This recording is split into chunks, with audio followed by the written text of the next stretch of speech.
وہاں 50 نمازیں دیں میرے محبوب، آپ کی امت کے مرد عورتوں کے لیے 50 نمازیں، اور میں قربان جاؤں اللہ کے نبی کی رضا پر، رضا بر قضا، ایک دفعہ نہیں کہا یا اللہ یہ 50 پڑھیں گے کیسے؟ سوال 50 کیسے پڑھیں گے؟ پتہ پہلی امتوں پہ کتنی نمازیں فرض تھیں؟ 2، فجر کی 2 رکعت، عصر کی 2 رکعت۔ میرے نبی اسی وقت آمین کہا اور واپس چل پڑے۔ میں نے کہیں پڑھا نہیں، لیکن مجھے لگتا ہے کہ موسیٰ کو اللہ نے خود ہی کھڑا کیا ہوگا کہ یہ میرا نبی 50 لے کے جا رہا ہے، مجھ سے کہا ہی نہیں میں کم کروں، تو موسیٰ اسے میرے پاس واپس بھیج۔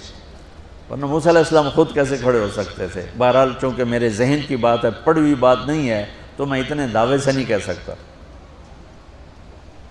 آگے موسیٰ علیہ السلام کھڑے تھے، حضور کیسی رہی ملاقات؟ کب 50 نمازیں ملی؟ کہنے کہ توبہ توبہ، کون پڑھے گا؟ اللہ کے واسطے واپس جائیں، تھوڑی کروا کے لائیں۔ تو آپ چھٹے آسمان پہ پہنچ چکے تھے، سدرۃ المنتہا سے چھٹا آسمان، لاکھوں کروڑوں سال کا فاصلہ، لیکن وہ یوں طے ہو رہا تھا۔ واپس گئے، یا اللہ کوئی تھوڑی کر دے، خفف عن امتی، تو اللہ کہتا ہے چلو ٹھیک ہے، ہم نے 5 ہی دینی ہیں، 45 معاف نہیں، اللہ نے کہا 5 معاف، 45 لے کے واپس بھیج دیے۔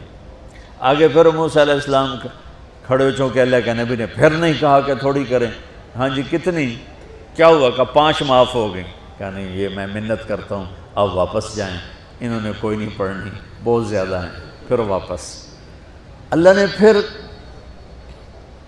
40 اڑانے کی بجائے اللہ نے کہا اچھا 5 معاف، تو 40 ہو گئی۔ پھر موسیٰ علیہ السلام نے ہاتھ جوڑے تو انہوں نے کہا اچھا 5 معاف، تو 35 ہو گئیں۔ پھر موسیٰ علیہ السلام ایک دفعہ میرے نبی نے خود نہیں کہا، سبحان اللہ۔ آپ کی ایک دعا ہے، اللہم انی اسألک الرضا بعد القضاء، یا اللہ مجھے اپنی تقدیر پہ راضی کر دے، جو تو کہے میں سر جھکا دوں اس کے سامنے، میرا کام ہی ہو تیرے آگے سر جھکا دیں۔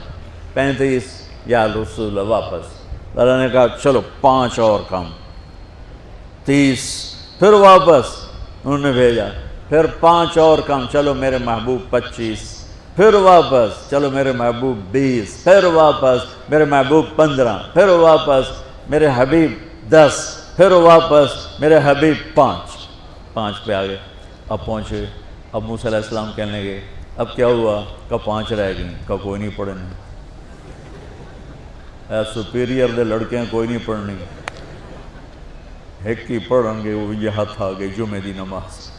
نماز آپ کو فاؤنڈیشن دے گی، قرآن کی تلاوت آپ کو فاؤنڈیشن دے گی، حج زکوٰۃ روزہ آپ کو فاؤنڈیشن دے گا، لیکن جو بلڈنگ بنے گی اس بلڈنگ کا نام ہے اچھے اخلاق، اس بلڈنگ کا نام ہے حسن اخلاق۔ میرے نبی نے فرمایا کہ میں تمہارے اخلاق مکمل کرنے کے لیے بھیجا گیا ہوں، اور کسی بھی مرد عورت کا جو ایک میک اپ نہیں ہوتا، میک اپ کرتے ہیں، میک اپ کی مراد سروے نہیں کہ سرخی پاؤڈر تھاپ لاؤ، ہم نہاتے ہیں یہ بھی میک اپ ہے، ہم کپڑے بدلتے ہیں یہ بھی میک اپ ہے، ہم جمعہ کی تیاری کرتے ہیں یہ بھی میک اپ ہے، اور آگے لڑکی عورت کو زیب و زینت کی اجازت ہے تو تھوڑا سا اور آگے کر لیتی ہے، یہ سارا میک اپ ہے۔ تو لیکن یہ سارے عارضی ہیں۔